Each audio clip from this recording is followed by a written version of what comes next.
Alright, so if you want to get better at Valorant, you're going to need to learn the basic fundamentals of proper movement. Just like in CSGO, B-hopping is very much a thing in this game, and it can get you out of a lot of tough situations where you're supposed to die, but you don't because you hit a hop and you get around the corner.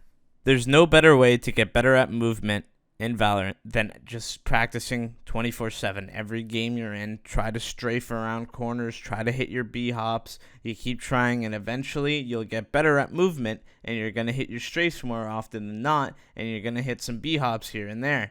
You're not going to be 100% consistent because it is very hard for even the best people that are really good and practice all day to be 100% consistent with their strafes and their B hops.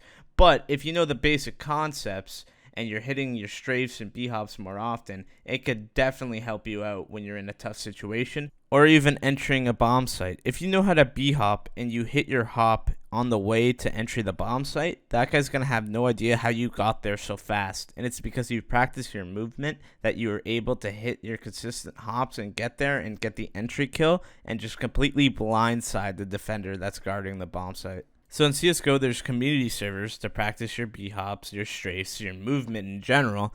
But in Valorant, there's only really one way to practice your movement and get it consistent. And that's by going to the range and doing the little climb obstacle course that they have. And this is really the only thing that they're going to have in Valorant unless they implement new maps that the devs themselves make, because they came out earlier and stated that community servers and community mods will not be a thing in this game, unlike CSGO. So it's going to be a little bit harder to practice your movement because this could get boring doing it over and over again.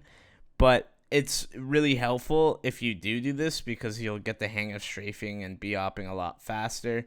You have to strafe a lot of corners to get on a lot of obstacles on this course, and it's a good beginner course.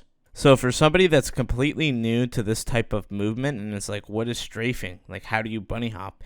Basically, what you're going to do is you're going to hold A and D depending on which angle you want to go. If you want to go left, you're going to hold A. If you want to go right, you're going to hold D, okay? And you have to time it correctly with your jump, and that is key. That's what takes a lot of practice, is the timing on when to jump, and hitting your jumps is a lot harder than people make it seem. So why movement is so important in games like CSGO and Valorant is because it could win you clutch rounds. You could get to places so fast if you hit your B-hops that the movement is really key, and if that one round could be the difference maker for breaking their economy and forcing them on an eco so that your team wins a couple more rounds and wins the game, or it could be a really important clutch 12-12. You have a 1v1 and you B-hop all the way to the other site. This guy has no idea where you are. You plant the bomb, you get a post play, and you win the game. It's really important to have good movement. You can also entry frag. If you B-hop into some guy, you hit a nut shot on the entry.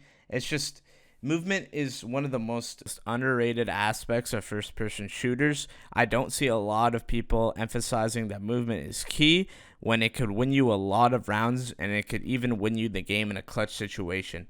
Movement is something that takes time to master and is worth it.